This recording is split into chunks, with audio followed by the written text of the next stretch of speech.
Hello, everyone, and welcome to VYTALCast number 60. Here we got Liam Catterson. Hey!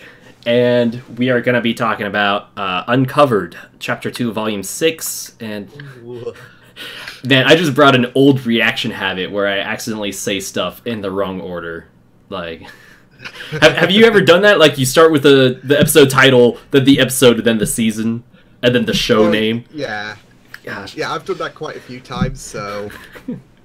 It's just like, dang it, because I think I did it during, like, Volume 4 of Ruby, especially. I'll be like, hey, episode name, episode number, volume, Ruby. Gosh. I think I actually did it with... Was it the 100, where I was, like, putting certain stuff in order? I was tired, so I was like, it's episode this... Season this, I'm Liam Catterson. I did that in the wrong order, but who cares? Yeah. So. I think I actually remember seeing that for one of your videos I watched. I can't remember which one. It might have been a Doctor Who one, because we're both Whovians here. So, hey, also, I want to give a shout out to Hannah Ray in the chat for waiting 10 minutes for us. So... Hannah's a really good egg on my live streams a couple of times, so hey Hannah! Yeah, and I want to say hello to Lass, Verif, Inspector Who, Gage, and British Pokemon 1991. That is... Kelly! That is like 4 years before Pokemon existed. You're awesome. Are you the Bulbasaur because you're the first Pokemon, or is it Mew? The real question in Pokemon is, what was the original Pokemon? But... and Hunt SD, and hey, it's Logan, and oh hey, it's my friend Stefan. Hey. Okay, so now I just got a Discord message in the VYTALCast Discord because he hasn't watched the new. A friend hasn't watched the new episode, so like I'm just gonna lurk here during VYTALCast. It's like cool. Okay. Yeah. Alrighty. Yeah. So I was gonna say, indeed, what the fuck happened in that episode? Yeah, quite a lot. Dude, I just can't believe the ending shot for the episode. Like, you end it there. I know. I was just so... I was like, that's all we're getting? And like, I wanted more. I wanted more. Like, as soon as... Especially when she said Salem, I was like... Come on, I want more. I want, like, she's so fair and all of that, and it's like, I'm just ready for the juicy details right now, but, like, no, we're cut away, so... Yeah, and in that moment, you heard, like, cheers from, like, people who theorized that was Salem from the intro, and then the cries of people who thought it was someone else at the same time, like, all at once. It's... To be fair, it never crossed my mind that that woman was Salem. Dude, some people called it. Damn. Yeah, like, I think... To you people. I think it was Cal and Hunt SD. Were you the other person I saw? Yeah, Hunt SD was the other person that guessed it was Salem. I was a big dummy, and first time seeing the intro, I was like, is that Glinda? Yeah, I was as wrong as you can be, yeah. Yeah, I'm just ready for Chapter 3 right now to, find out what the hell happened to Salem. And, I mean, I was just thinking, like, after my reaction, I was thinking, I need to think of some theories, some really nice theories. I've got, like, a couple brewing in the mind right now, but they're probably going to go crazy, so I need time to process this. Oh, no, you can go at it, man. I was just thinking, especially with what happened with Crow and Raven, how they were used as experiments. I was thinking something might have happened on the grander scale with Salem. Potentially something relating to the Maidens, like, I don't know, merge all of them in one. I have no idea, but I was thinking she was going to be used as an experimentation, and things went wrong. She looks like what she is today because of Ozpin's work, and here we go. So, oh man, my theory was more on she was rejected to be a maiden, or like for whatever reason couldn't be a maiden, whether she wasn't the last thought of a previous maiden, or maybe Ozpin was like, no, I don't want you to become a maiden. This is a dangerous life. And then she kind of like threw away her humanity to like get the power equivalent to the maidens. I was just thinking though, it would be so funny as well considering both Salem and Pyrrha is played by Jen Brown. And considering Ozpin, you know, kind of looked to Pyrrha as, you know, potentially being the next Fall Maiden, and with you saying that, there's that nice little bit of opposition going on with Salem being rejected, and then there's Pyrrha who was offered this opportunity. So it's a nice little bit of an opposite end of the spectrum, I guess. Yeah, and speaking of Pyrrha, I saw Maria in the chat. She said, do you know what is more mind-blowing? Pyrrha mentioned that one of her favorite fairy tales was The Girl in the Tower. Exactly. Which I did say in the end of my reaction. I'm sure there was talk about A Girl in the Tower as well. And after seeing everyone's thoughts online, I was like, got it. So I'm glad that, you know, they are building, because it's another, you know, fairy tale that's true, because there's been that happening all across RWBY with a few fairy tales anyway, so it's another fairy tale that's basically true, I guess, with Salem being the girl in the tower. Yeah, and the tower is obviously like Beacon Tower, which rip right now. But also, I just saw Gage's comment in the chat. I'm like half laughing because of like something I do and say in my reaction for tomorrow, but he says, I can't wait till tomorrow to see Titty Lamp Jesus. Which reminds me of what I call Alucard from Castlevania is Floating Vampire Jesus. So oh wow. Well, actually I think Trevor calls him that in Castlevania, and then my friend and I just kept calling Alucard that, but yeah. But yeah, I mean, I think everyone's just so ready for tomorrow's episode with finding out what happened with Salem, because, you know, everything that came out of Ozpin's mouth, well, Oscar's mouth, but you get the idea, was just so juicy. And, like, especially with the fact that, you know, he's saying all the questions have been answered, and, you know, Jin's just basically like saying, nah, we still got 2 more questions left to go. So that I'm just worried about, you know, what's going to happen to Oscar, especially because I do sense a darker path going on with, especially with the fact that I mean, it's not like Ozpin's nature, but I'm just thinking back to, it was a bit of a crazy thought, but I was just thinking back to like D&D and how, in a sense, Ozpin is a lich for Oscar. So a bit.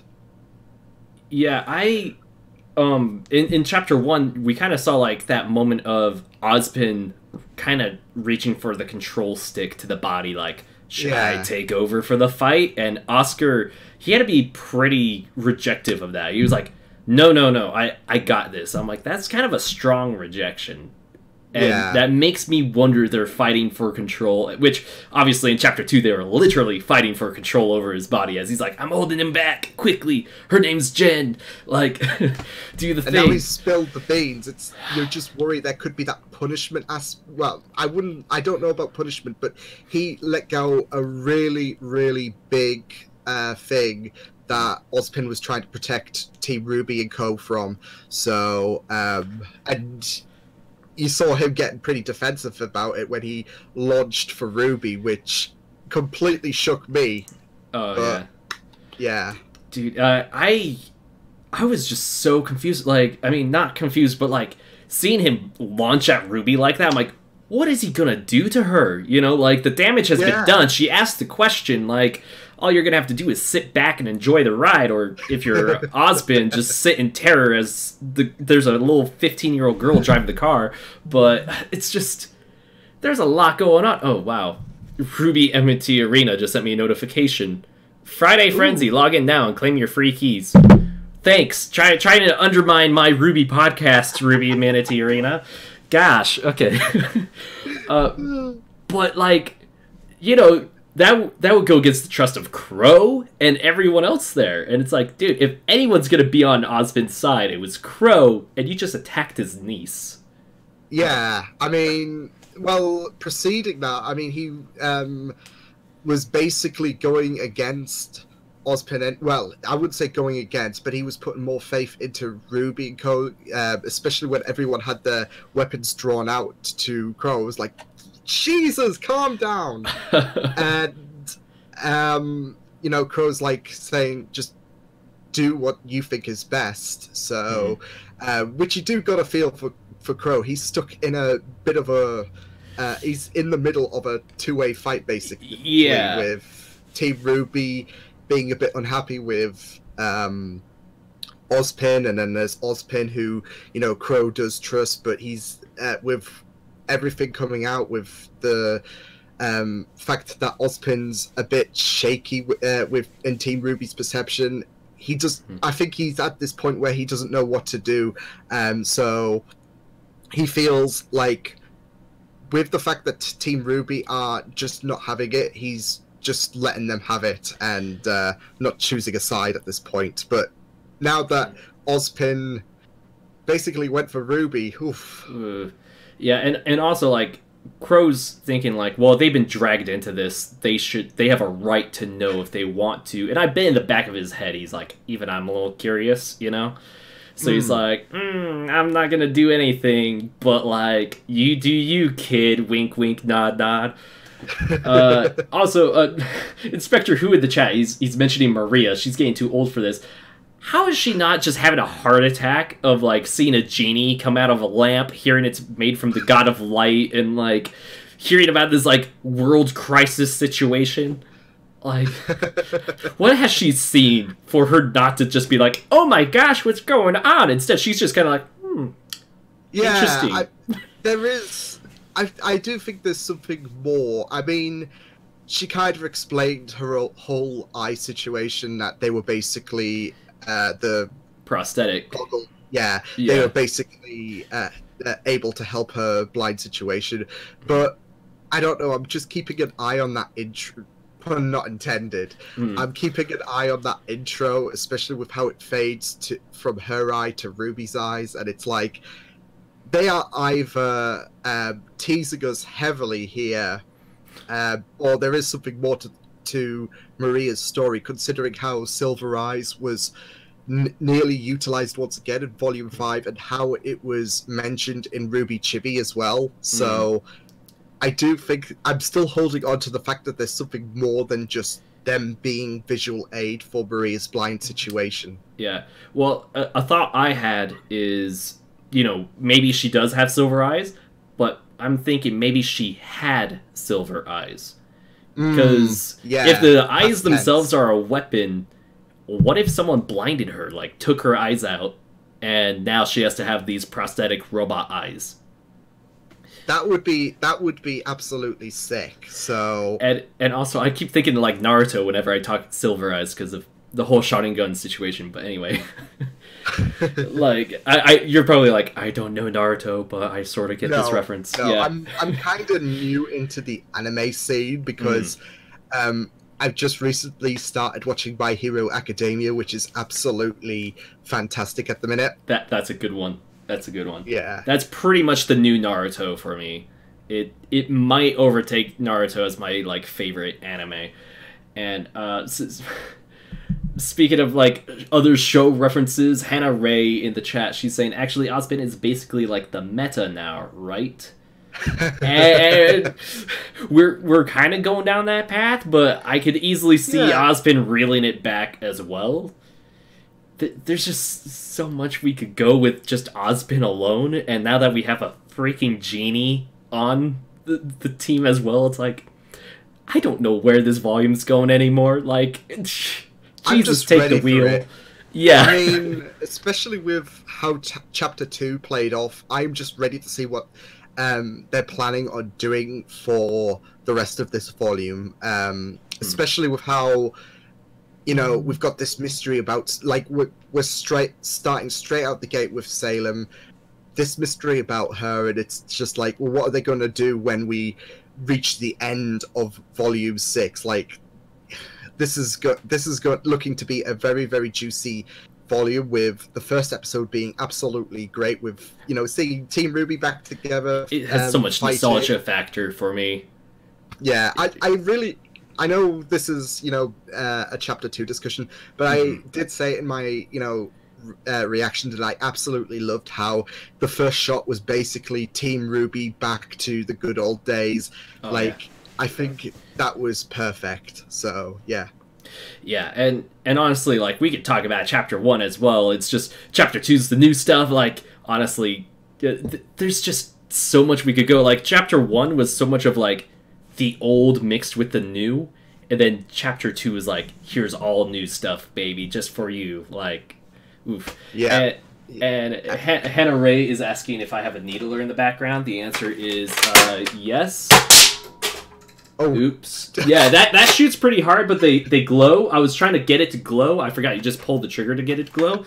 I'll hunt that dart later. It left a dent in my blinds. Holy cow. Uh-oh. Dude, this thing hurts to get shot by. Not in just Halo. It just hurts. A couple of years ago, I bought a bunch of needlers for my cousins and we just went crazy shooting each other with them.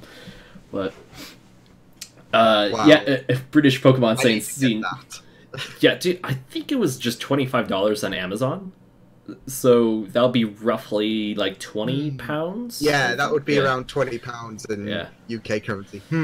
Yeah, and then I can prey on all my victims. Exactly. And I see British Pokemon saying, seeing Neptune again made me very happy. I was so happy I had to turn down myself to like negative 21 decibels. I think I heard that last week. I think I heard.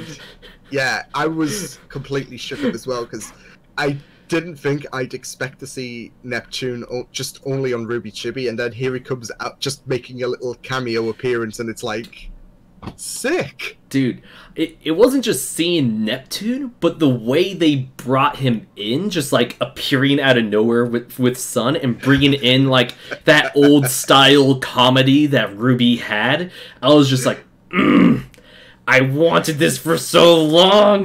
Like, I was like, yes, we got the good old stuff. I was so happy with chapter 1. Oh yeah, and like we said, chapter 2 just built upon that, with so much happening with Ozpin and Team Ruby just not having it, that Salem drop, and a certain someone coming back, unfortunately. Sorry, I just saw Hannah Ray's comment. It's mostly pointed towards you, but she tagged me. She said, that's sick. Liam, that was the weapon that Crunchbite was holding before he impregnated Tucker with the Junior. Oh, man. And I'm like, that comment is just all over the place. I'm here for it. So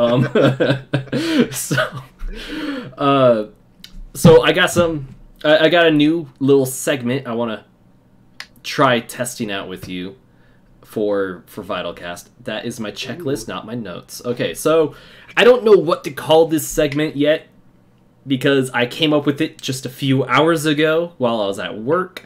Some of my best and dumbest ideas have come from work, because I'm just so bored. Right now, I just have it called Fire Questions. They're kind of inspired by Always Open with the... I was going to say that. Oh. With the OK Cupid segment. Oh, yeah. I should probably get my timer ready for 60 seconds, actually. Oh my god, I've always wanted to do something like this. Like, sometimes it sounds a bit sad to say this. Well, I don't know. I doubt it, but I'm sure some of us have done it. But sometimes I participate in them. So,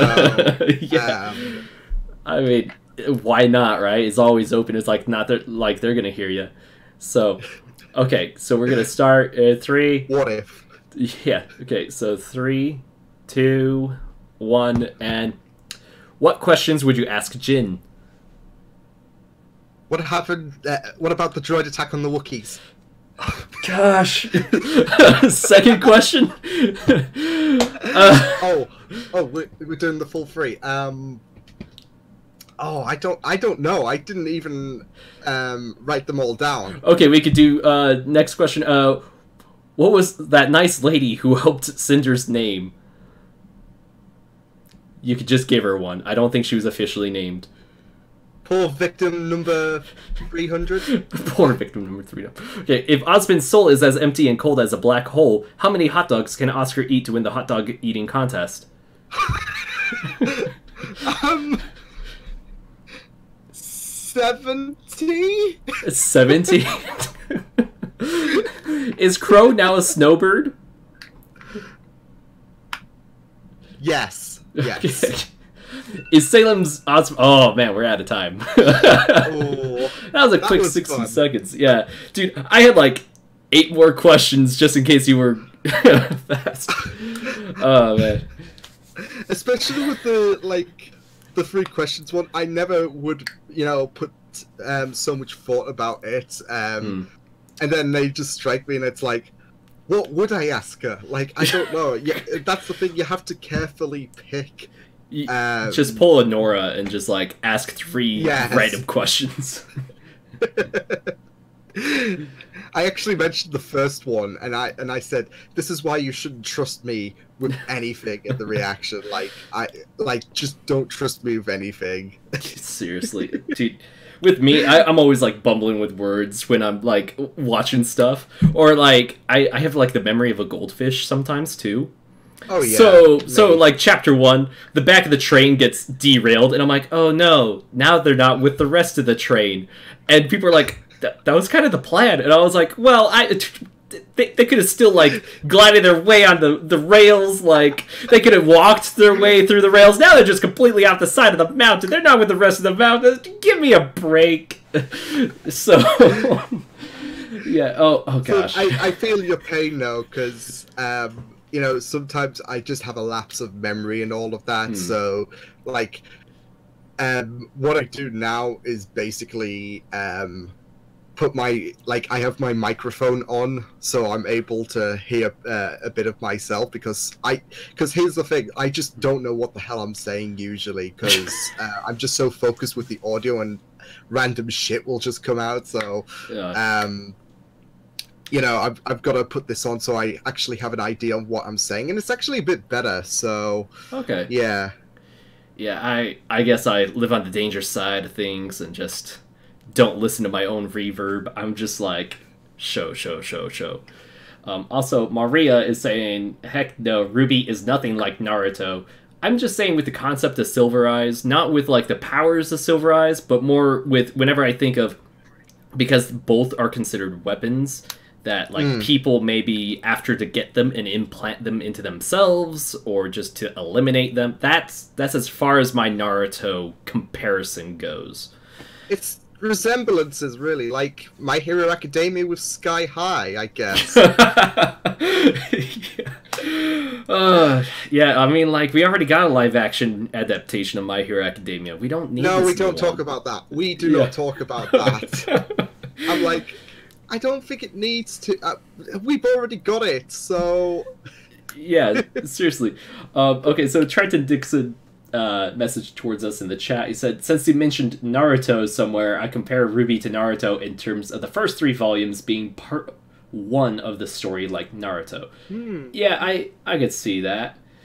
And, yeah, I do. Yeah, and also Hunt SD, one of his 3 questions for Jin will be, where are your nipples?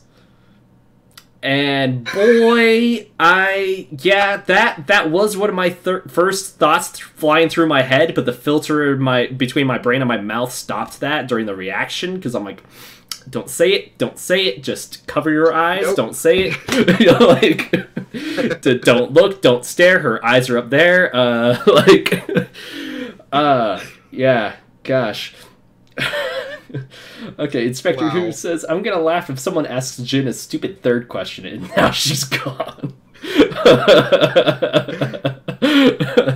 Like what? Like just basically like my first question. Yeah, Inspector Who says that's why Ruby ain't on YouTube anymore. Titties. It's just gosh. Guys. Okay. What I really loved, though, I was just going to make a question. Like, Ruby could have asked anything, I guess. Silver Eyes, what really happened to Summer, everything. But, you know, her team were a bit upset with Ozpin's secrecy and all of that, and how he's hiding everything. And she just basically does what is best for the team, and find out what is Ozpin hiding from us. So yeah, I really, really loved how that was her first priority there. Yeah, and honestly, she asked a good question, because that could bring so much information. Because she said, what is Ozpin hiding? Potentially, that could drop all the information he has. Yeah. For all we know, the next 3 episodes, it's just like, here's stuff Ozpin is hiding. And then the very end is like, here's his text conversation with Glinda before everything hit the fan. Where they're like, nope, too much info. We're good. You could go back into that lamp now. Okay. That's why he really screamed no. Yeah, it wasn't the Salem stuff. It was the last part. It was just, yeah. Yeah, okay, so Vera was saying, before we got a good look at Jin, I saw Crow look away from her a bit awkwardly. It was then that I knew she'd be naked. Oh, wait. Does that mean Crow was there for the other question? Because how would Crow know ahead of time to look away, or to like, you know? Well, I mean, we could go on forever what the first question was, but I was a bit curious about the first question, and I'm sure, that will potentially be brought back into light further down the line, because I'm sure a lot of people are going to be wondering, what the first question is, and your recent comment just now, is kind of further intriguing that possibility on, the first of the 3 questions. So, yeah. Also, so there's been a theory that Ozpin, thanks to like the whole Wizard of Oz analogy, people are theorizing that Salem might actually be his daughter, not like a ex-lover or a student. We're vadering this. Yeah. But also, like, remember, there's also, like, that theory of that Ozpin used to be the king of Vale that helped unite the world. And there's also the theory that Jean might be from that family, or that lineage.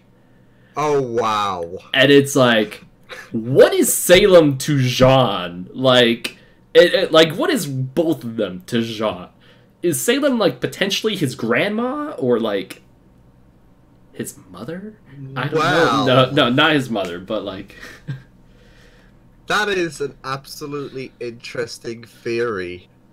Yeah. I'm not gonna lie, I'm totally hooked to that theory. Damn, there's just so much possibilities with, what potentially Ozpin, what Ozpin is definitely hiding. And there's so many juicy stuff that you might want to come true. So yeah, I'm really excited to see how Chapter 3 does delve into Ozpin's juicy little secret. But yeah. Oh, actually, and people are reminding us back in Volume 4, Tyrion did say to Jean, "You do interest me." Yeah, we never got. I don't think we ever got comments about why Jean was just so interesting. So is he connected to the King of Vale? Is he connected to Salem? Is he connected to both? Yeah, I mean, they don't leave stuff hanging, because we were wondering what Jean's semblance was for many volumes, and we basically got that revealed. So I'm sure they won't leave that hanging around. And the further we delve into the into certain theories, the more juicier it does become. So, dude, that's why I'm loving this volume, because it's like, man, we're getting like a lot of information, but it also raises a lot of questions that could lead to very interesting places. And man, it's just felt so long since like maybe volume 4 or 3 that we had this many crazy theories coming out of the woodworks. I don't think I was like pretty much around because I didn't really have much time to process then. Volume 5 was my was the time I caught up because usually I would be watching. I know it's a day to week by week isn't really that much, but what I usually do is I would react to one chapter one day, and then the next day we'll do chapter 2. So I didn't really have that time. So now I'm joining in the party in this whole theory game, and it's just really, really crazy and brilliant. Yeah, I am both excited and scared of like jumping into the theory pool of like, okay, should I make my theory videos or should I discuss them more here on VYTALCast? But I'm like, man, I could so be off target with all of these theories with the way this volume's going. Like, if I was like, yeah, we're gonna see the genie in the second episode of the volume, I was thinking later half, if anything. I'm like, yeah, forget me then. Like, it's just gotten real crazy. I think someone even said it, like, it's went from 0 to 100 real fast, and it certainly has. It derailed really fast. God damn it! Sorry. Oh boy. Yeah. Oh man, yeah, Verbs reminded me, we haven't even talked about Cinder yet. But before we talk about Cinder, I'm going to talk about the fan artist of the week, or I guess I should clarify and say fan cosplayer of the week. Okay, I don't know if you have the stream up. If you don't, I could just quickly send you the 2 pictures from that I have. But basically, this is Lass's friend. Hold on. Can I paste that to you? It's Discord is not letting me do anything. But this is Heather on the Hills on Instagram. If you guys want to go follow her for her lovely Cinder cosplay. And I do not know why my PC is like, no, you cannot copy and paste on into the Discord. Like, fine, computer. Okay. Oh, now it's letting me choose. Here. That should send to you. There you go. Now you can see them. But yeah. Neat. Yeah, and thank you, Lass, for reaching out to me a few weeks ago about this, and also getting your friend's permission and Instagram information so we could properly source her. I don't know which convention this is at. Lass, do you know? Oh, she is here with you tonight. Okay, so apparently the cosplayer that we're sharing is watching right now with Lass. Hey, your cosplay is absolutely sick. I love it. Yeah, seriously. Holy crap, that's awesome. Yeah, she sewed it herself and even designed the tattoo that Lass told me. And wow. Yeah, right? It's like bow. Like all of my cosplay is either bought or a friend made most of the work for me. So yeah. Congrats to you on just adding all that detail. And last, before we put it away, can your friend tell us which convention this was at? Because I see a TARDIS in the background, and I know that's kind of common for a lot of conventions, but the convention here in Salt Lake actually uses one of the official TARDISes from BBC for our convention. So I don't know if it's go to Salt Lake. Yeah, dude, that's where I met Matt Smith. It was great, and we had. Oh, you've met Matt Smith. That I'm jealous now. I'm seething with jealousy. We had David Tennant just recently, but I didn't have the money to see him. But okay, she said that's classified information. I get that. That's a privacy thing. But thank you so much for allowing us to share that. So yeah, it's really, really incredible stuff. I love it. Yeah, so funny thing, I was dressed as Jean Arc when I saw Matt Smith. I was going with a friend. We were doing Jean and Yang, and once I had that photo op with Matt Smith, I was really kicking myself that I wasn't dressed as the 11th Doctor. But I did bring my sonic screwdriver. Where's mine? Yeah. So So funny thing, back when Series 5 of Doctor Who was airing, America or BBC America was like a whole month behind you guys. Oh damn! Yeah, That hurts. yeah. So my mom's boyfriend, he's from Yorkshire, and he just happened to be in England around like February, Marchish, around the time Series 5 was going to premiere. And he bought me the TARDIS and the sonic screwdriver because, you know, I was like, I want a sonic screwdriver. He brings all this, like, 11th Doctor crap that, by the way, we haven't even seen the first episode of Series 5 yet. I'm like, this is the sonic screwdriver? What the heck? Like, I'm like, what is this? Luke Skywalker's lightsaber? And then, like, 11th Hour comes out, and it's like, hello, 11. Like... Yeah. I mean, I think this is my favorite design so far. I mean, yeah, I agree. I don't know, it's just something that just sticks out for me, like with this. So but all the designs, including 13, are just so incredible. So I have yet to see Series 11, but I'm really excited.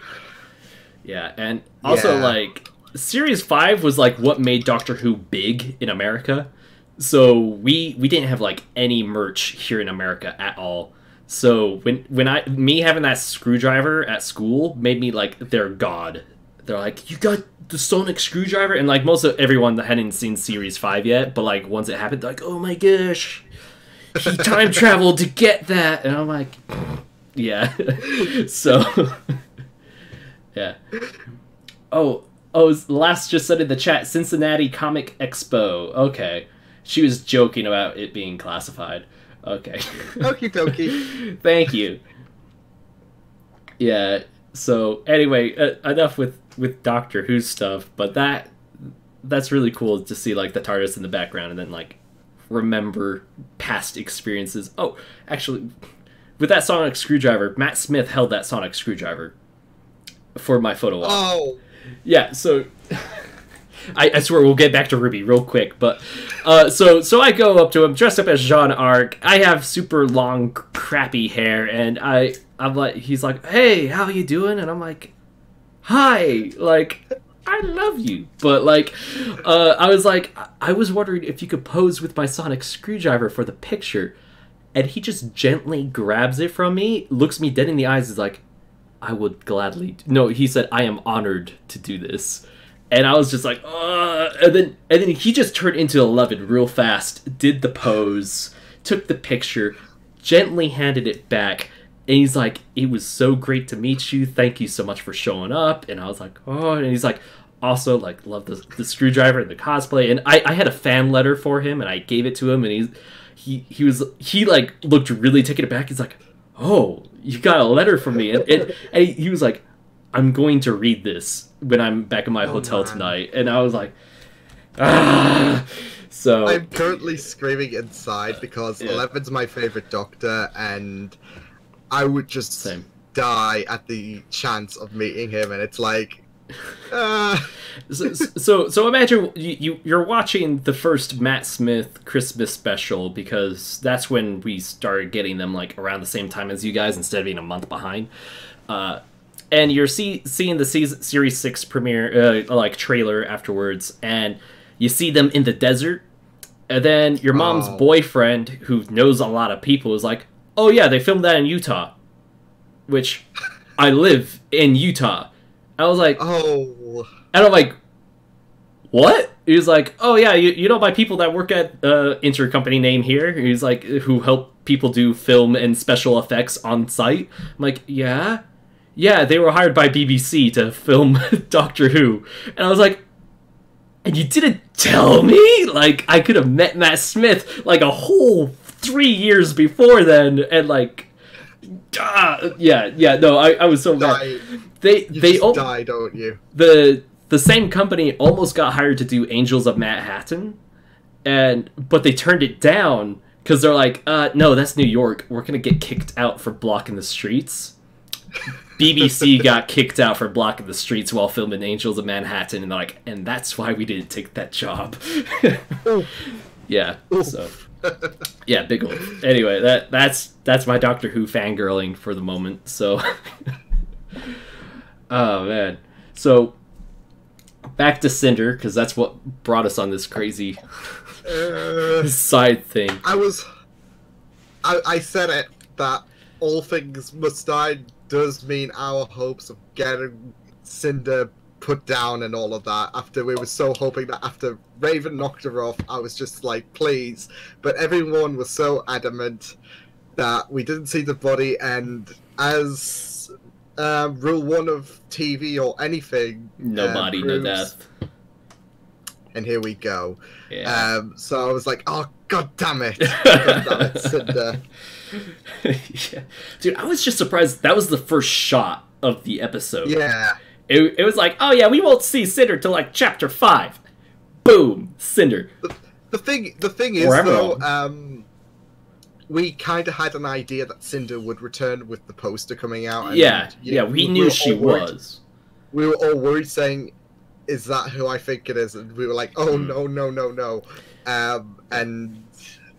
First shot we got of chapter 2, like you said, was the aftermath of Downfall. So, yay! Dude, I just feel so bad for the lady with the fruit basket. Like, the minute I saw her, I'm like, just walk away. Just walk away. Don't be a good person. Don't be a good person. I was just like, move it. And as soon as we cut to black and like, welp, that's it for her. Yeah, so I already got in a bit of trouble for like making ship jokes during chapter 1. And you know the shot they had them looking into each other's eyes before it cut off to the rest of the group, and I was like, imagine the fanfic that comes out of that. But I'm just like, so I'm like, dang it, David, you already got angry comments about shipping stuff. Like, it's like, I'm just saying it for comedy's sake. I'm not actually being serious, but there's gonna be some idiot in the comments being like, shippers. I'm like, guys, this is why we can't have nice things. Yeah. In the top chat's like, no, Paul, no. Yeah. Okay. Hannah Ray said she wants to see a Doctor Who and Red vs. Blue crossover. You know, oh yeah, I've seen that in my live stream, which would be pretty sick. So with season 16, it's possible. I mean, I haven't finished season 16 of Red vs. Blue, but that's like the time traveling season, so I'm like, I can see where that's going. Yeah, it's Stoic saying, who cares? Yeah, honestly, like, that's what I'm like. I'm like, honestly, who cares? Like, I'm not one of those shippers, like, ready to Miles and Carrie be like, you make this ship canon or else, you know? I'm just like, hey, if it happens, it happens. I ship both Black Sun and Bumblebee. I am your god. I have no fear. Just ship it, as Stoic said. But yes, just ship it. If your heart, loves it, then you have that right to just carry that. Like, yeah, if it happens, it happens. So, but there are some ships out there in the world that you just want to happen so much, whether it does or doesn't. I know I have my one particular ship with Fitzsimmons, which is from Agents of S.H.I.E.L.D. Like, oh, okay. I would just drop like every time they were on scene. So yeah, but I don't mind with everything else. Like, if it happens, then we'll roll with it. So yeah. No, I was definitely that way with Arcos, except for Arcos from Volume 1. Just being a realist, you're like, that's gonna happen. That's gonna happen. I don't know if you've ever watched a video, but there's a video called "What Your My Hero Academia Ships Say About You," and no. Boy, it was so spot on for like a few of my friends that I know, but for like Toto Momo, which is Todoroki and Momo, and Ochako and Deku, it said, "You're the realist. Yay! You're like, they're like, you're a realist. Like, you're pretty reasonable and think things through logically, not just emotionally." I'm like, yeah. And then it went to like Bakugo with Ochako. It's like, you should never be allowed in society. Like, I'm like, yeah, that's my friend. That's my friend. It's so funny. Like, my latest reaction for My Hero Academia, which dropped like hours ago, which I actually did a collab with someone, Torture Boy.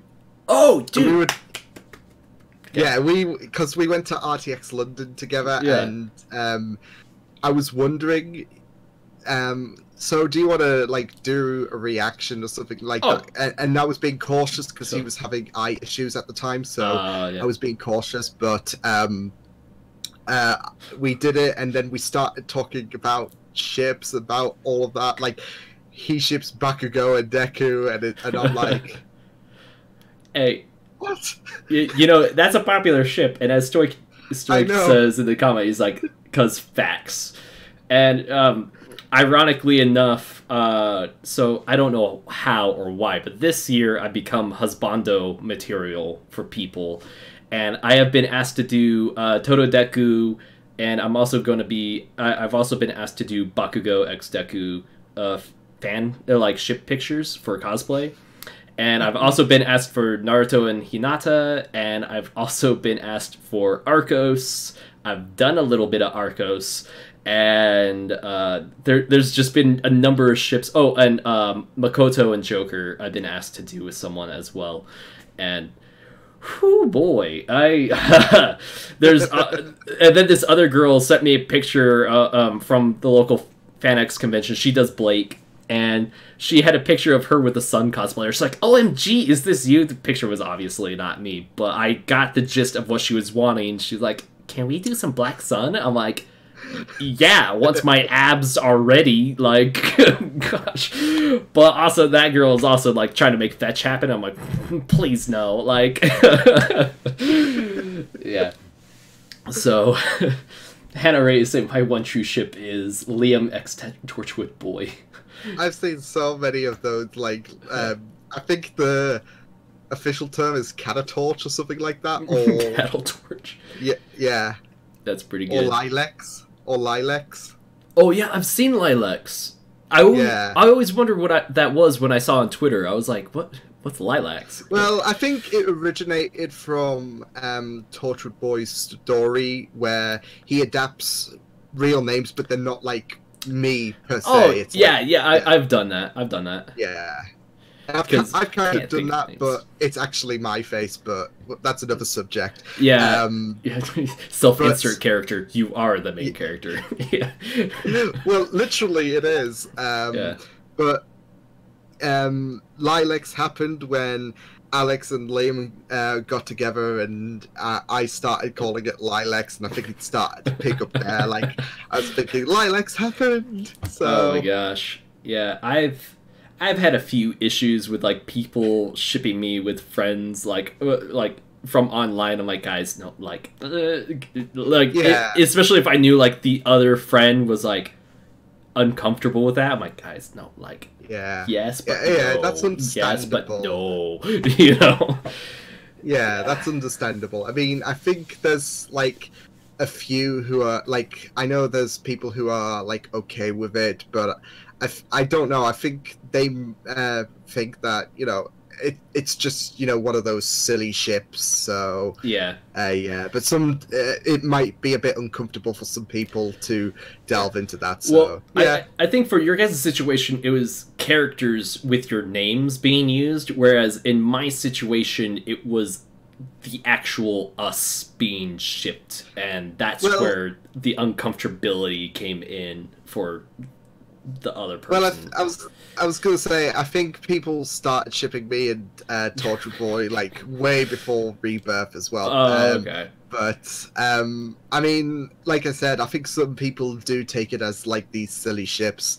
Like me, like I take it like, I guess, any ship as a silly ship. So, and like I said, some people do react differently to these ships. Like you said, you're just, you just want to distance yourself, which is understandable because there's that strain, there's that uncomfortability, and you don't want any of that throughout the internet, I guess, because people can pick up on it, and then it gets a bit and like honestly, like people have different boundaries. Like me, like I was okay with it, but I was like, guys, don't like push that onto the other person for sure, because like their boundaries are different. And then, but yeah, in real life, shipping is sketchy. Like, yeah, it's a bit wibbly wobbly. Like, yeah, wibbly wobbly, a little bit timey wimey sometimes. Like, there's all sorts of stuff. So, man, where was I going with this shipping crap? Or wait, oh yeah, we were talking about Cinder, huh? Yeah, so that ship, Cinder and shipping. That ship died as fast as it lived. So, and going back on track with Cinder, of course, with her going to what I called the World Wide Web, with that group who is interested in helping out Cinder, but Hazel confronted them, it seems, considering her comments, the big guy, like there's no other member that we know of, I guess, who's like big, brutish and all of that. Watts is slender, Tyrion is, and he's crazy, so Hazel's the real one that stands out, so it's I'm just a bit worried for, I don't know. I think I'm a bit more worried for Team J and R, Team Junior, because they are the ones. Whilst Team Ruby have this situation with Ozpin and the Relic of Knowledge and Salem and everything going on, Team Juniper don't really have that much of a story, and they might get it if Cinder's on their trail. Yeah, Little Miss Malachite and co catch up to them, so that we might get to see them three working together to stop these people. So I'm more worried about Junior than Team Ruby at this point. Yeah, and also in the intro, we see Jean grab Oscar/Ozpin and slam them to a wall. So we know they're going to get reunited at some point, and there's going to be some sort of tension on there, you know? And I wonder if, you know, as I mentioned earlier, is Jean connected to Ozpin and Salem through blood somehow? If Jean finds out, and that's why he's slamming him against the wall, and also being like, what you did with Pyrrha, you know? Yeah, because I could never picture, like, when I first saw the intro, I could never picture like this whole family ties situation with Salem, with Ozpin, with Jean, and I was thinking, okay, so is this, you know, concerning Pyrrha, because there's still going to be that strain with Volume 3 with the Fall Maiden situation, and you know, something could spark to Jean pinning Ozpin up the wall, because we know it's not Oscar he's targeting, it's Ozpin, unless Oscar said something shitty to like Jean. Yeah, we know the strains there with Ozpin and Jean regarding Volume 3. Yeah. Had a rate. I was gonna mention this since you know, we're bringing up Hero as well, but it's a little random comment, but last night I had a dream visiting that death again. Oh no! Like, I was actually there. Like, I have no idea. Oh man! I just woke up like, what the heck? Dude, I also had like a Pyrrha related dream that was also like a disaster of sorts. But like, I don't know, it was just weird. I've been having all sorts of weird dreams. I had one that was really cryptic the other week, and I think just now I'm picking up the pieces of what my brain was trying to say, or if anything, and oh boy, it's a mess. My brain. Yeah. I don't like venturing into any 26 of them. So Inspector Who's me all the time. Yeah, Inspector Who said, "Leave poor farm boy alone." And Hannah Ray is asking if Cinder is like the Ruby version of Felix. Yes and no, I would say. I would almost point her more towards Locus. It's difficult because Locus is more of like a hero now. Oh, okay, yeah, okay. Season 13, Locust. Yeah. I should clarify. Oh yeah. Season It's 13 before the finale. There. Yeah. Okay. For that epic finale. Yeah. Epic and sad. But yeah, it's very hard to make, certain comparisons. Like if you're gonna par off Cinder with Felix, because like Felix was like a one-off. Because he's not recurring like Cinder. Like Cinder's been there from the very start. Hey, no body, no death. Oh wait, no, we have proof of his death. Never mind. Sorry. I forgot the sword thing. I forgot the whole sword thing for like 3 seconds. I'm like, hey, no body. Oh wait. We saw confirmation. No, I love to see Felix return though, but yeah, that's the end of the road. Yeah, he's pretty dead from the looks of it. So, yeah. So, no body, sword death. Yeah, the sword confirmed it. But, what were we saying? Man, my brain's just, like, spewing off. But, oh, yeah. So, Cinder, obviously, like, the big guy they mentioned was Hazel. Because Tyrion never made it as far as, I almost said Menagerie. They're not in Menagerie. Mistral. They're in Mistral. So, Hazel has been in Mistral, so we could assume he, been asking around there.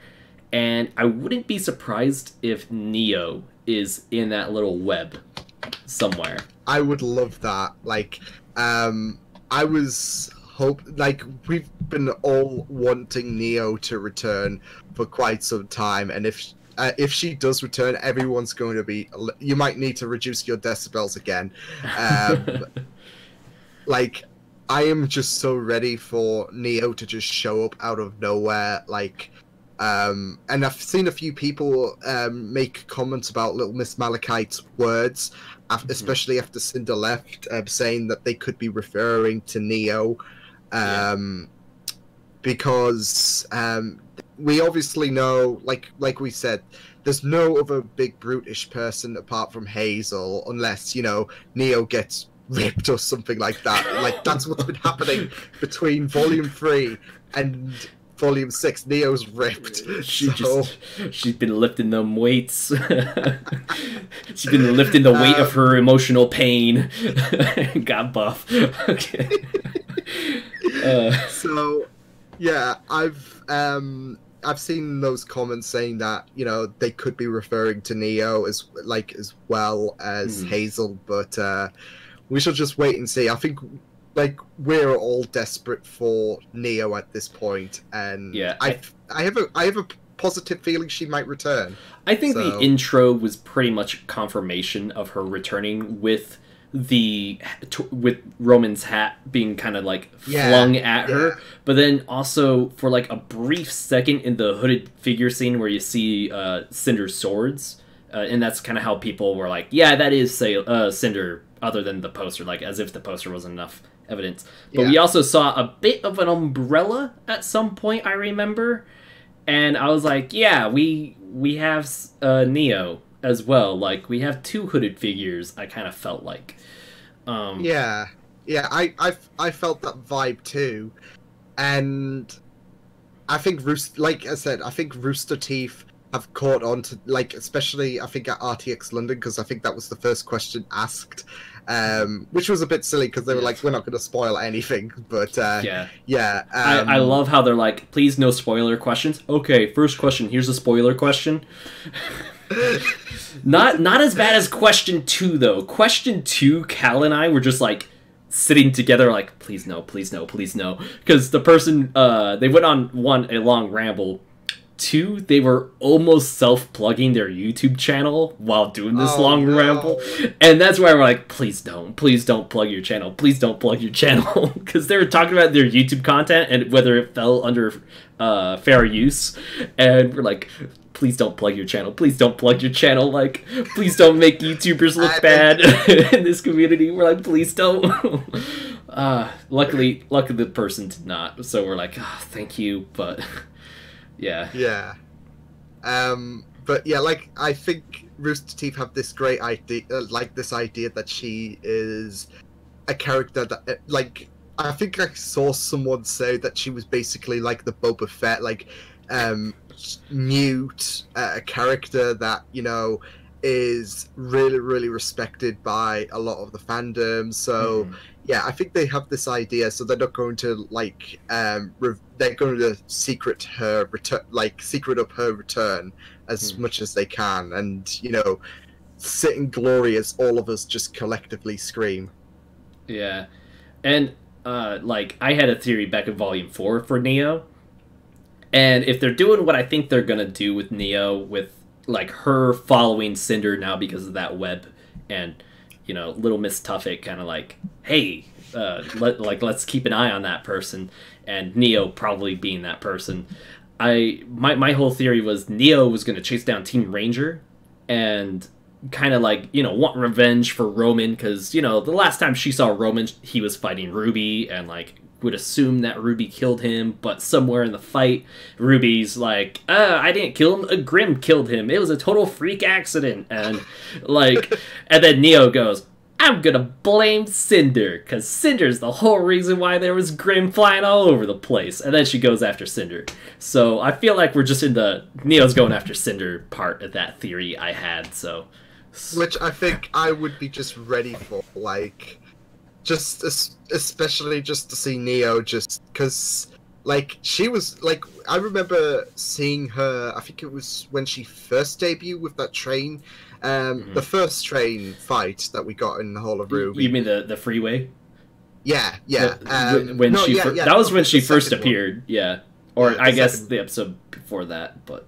I remember seeing that, and I was like, oh my goodness, like, I really really love like the mystiqueness about her, and the way she carries that into her fighting. So I'm just ready, as well as wanting Cinder, because despite what Raven did, Cinder still hasn't paid for like everything she did, including to what she did to Pyrrha. So yeah, it's gonna be interesting this volume with like. I thought they'd be like, in a way they did minimize what's on the plate, but they, I guess, made enough room on the plate to like throw bits here and there, like, okay, we got some more stuff we're going to be throwing at you guys, and the story feels more focused, I guess, and because it feels more focused, they're able to throw some extra side stories with Cinder and possibly Team Ranger, as you mentioned. Or Team Junior, sorry, because they need Ruby to be Ranger. Yeah. But, unless Ruby just clones herself or something like that, then that's not happening. She's like, hey, Blake, can I borrow your semblance? Yeah. I don't know if you've seen all of Ruby Chibi Season 3, have you? I haven't seen past episode 15. Okay. Yeah. I haven't seen past the Silver Eyes joke episode. Oh yeah. Okay. Yeah, I just loved that. Like, how I didn't understand it at first though, until someone clarified it. I was like, okay, that makes so much funny. It makes that scene so much funnier now. Like how they're just saying season finale not happening yet or something like that, along those lines. So yeah, I really loved that comment. Like I said though, I think Rooster Teeth it's not just a funny joke on Ruby Chibi. I think they are subtly teasing something for potentially this volume with Maria, and the fact that it was almost used again for volume 5. So, yeah, we'll just have to wait and see. Yeah, I'm really excited to see if Maria is the Silver-Eyed guide, or like someone related to the Silver Eyes and the know-how, at least. I mean, she has to have more to her than, just someone who, well, she claims she's not as defenseless as Yang pointed out. But she has to have something more than, her having this nice little gadget that helps a blind situation. There's got to be something more to her story, especially with how she was shown in the trailer, how she waltzed out the train, and how she also like doesn't flinch at the sight of a genie. Yeah, yeah. Like, so despite the device helping her eyes and all of that, we're keeping a really, really keen eye on her because there's a lot to delve into who Maria really is. Because, like I said, I don't think she is just some defenseless old woman, as Yang put it. Yeah. So there was a comment somewhere I saw.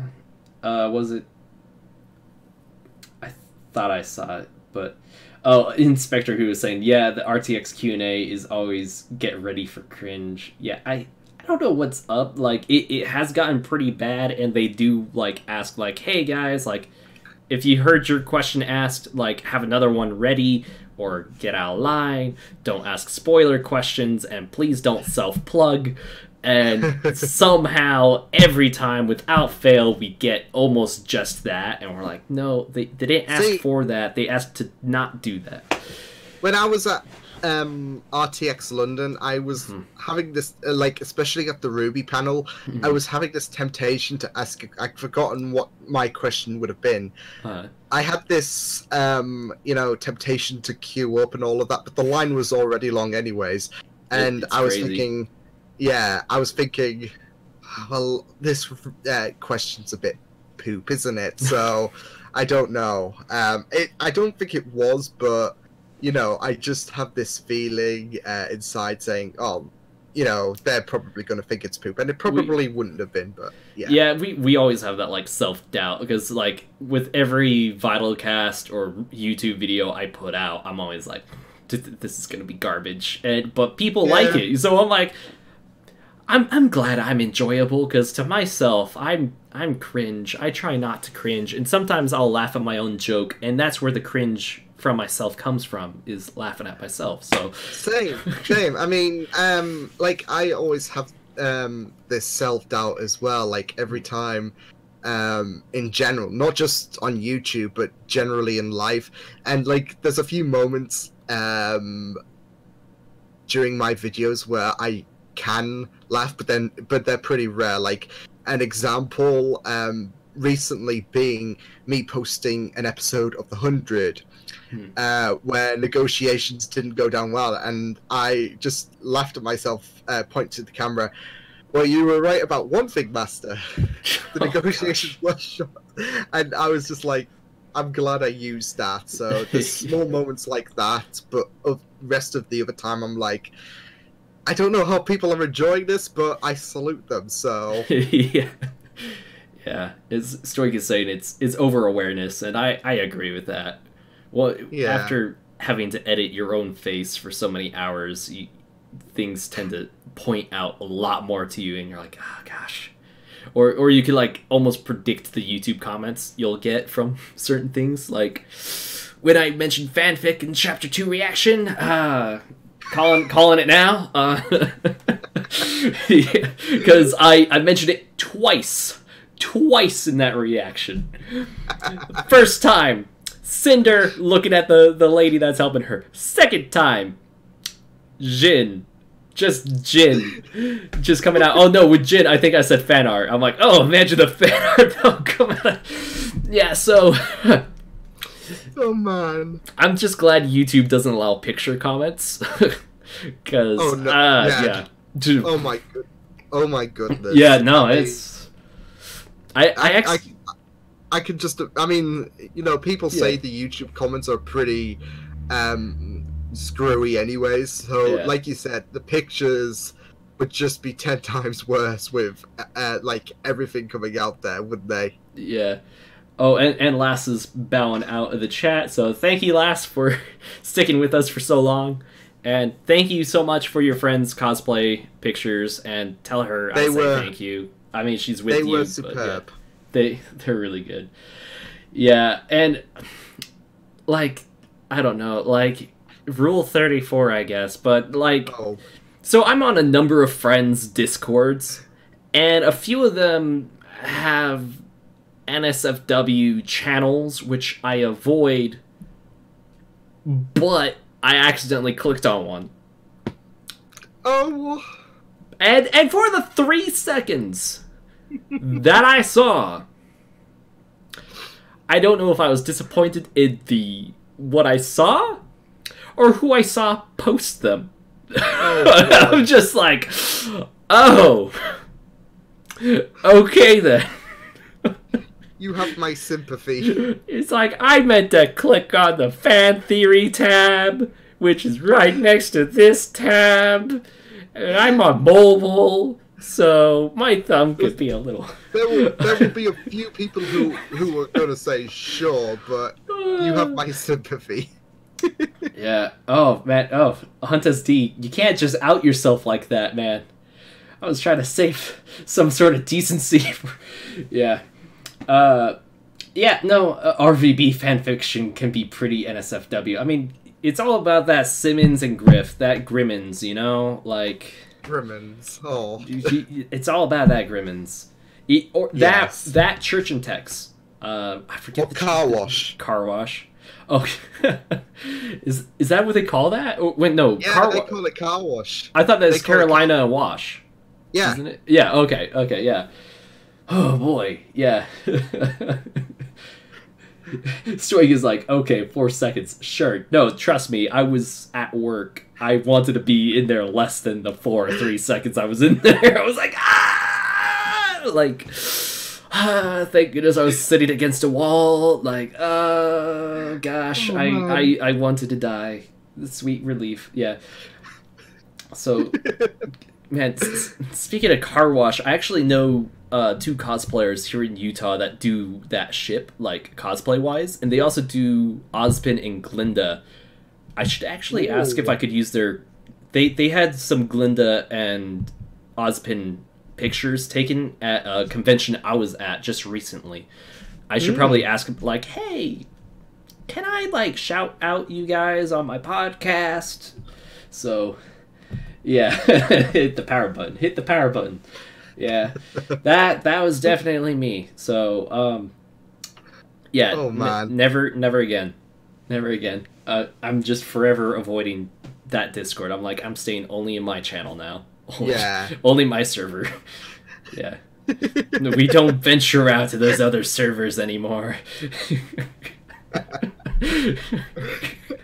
Like that scene from Lion King, it's like, you see this server, David, it is yours. It's safe to free and roam. This place?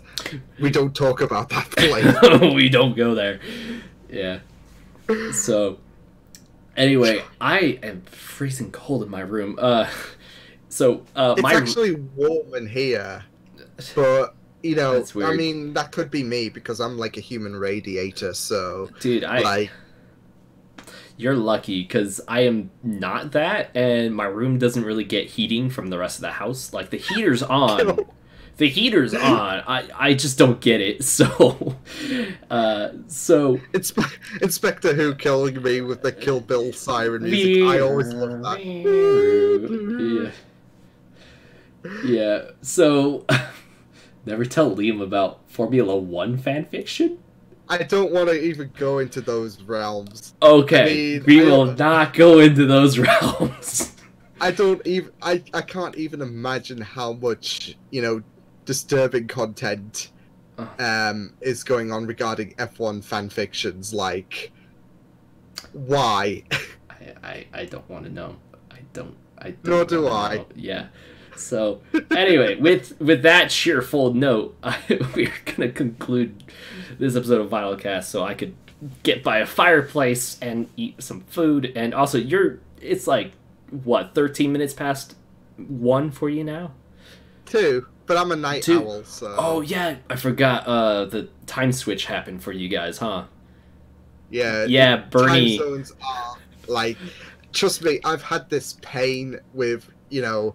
setting up for D&D one-shots because like we have 3 different time zones going on because we have a couple of people in California. Yeah. I can't remember, like, I think it's ET, isn't it? Yeah. For East Pacific time. Others. And then there's us Brits who, you know, so everyone has to try to cater to you, I'm guessing. I guess so, considering we're the latest ones. So we've got the Brits have been put first and all of that. Considering, I think everyone else has all day basically, but we don't. So yeah, oh man, that stinks. Like I work a job too, so it's like, oh, my daytime and my nighttime are kind of yeah. But yeah, I remember Bernie Burns. I was just watching like the podcast on the Rooster Teeth podcast lately, and he was talking about how he had a conference call with some people in England, and they're like, oh yeah, by I think they said GMT time or something. But then the time change happened, and apparently like they changed their time, but like the time zone still stays the same. And so Bernie was like an hour late to one call and then like an hour early to the next because he was just super confused on what was going on. He's like, yeah, we just need to get rid of daylight savings and all of that, and then the world will be happy once again, because that just ruins my brain. yeah, so gets rid of an hour of sleep of mine. I'm like, really? You gotta take an hour of sleep from me? So there's actually a comment on Legends of Tomorrow, saying, oh yeah, we're like the time viewers, like, oh yeah, we're in charge of daylight saving, and it's like, so I've got to kill you. Gosh. That's awesome. Anyway, Hannah Ray. No, I need daylight saving time. No, you don't. Trust me, you do not. I think he, if I remember correctly, he's an ambassador to Japan, so like I could see that being very useful for him, considering there's like a 14-hour difference from where I am to Japan. So yeah, blimey. Yeah. Gosh, I felt yeah. Anyway. Thank you, everyone, for watching VYTALCast. And go subscribe to Liam and follow him on Twitter if you haven't already. And I will boop you guys next time. Oh, next week's guest should be, if they haven't changed their mind, Semblance of Sanity. Woo! So get ready for that. I don't know if it's Caleb and Jacob yet. The last 2 times it has just been Caleb. But we'll see. We might get both of them. Hopefully, maybe. So, all right. Bye-bye. Doodles.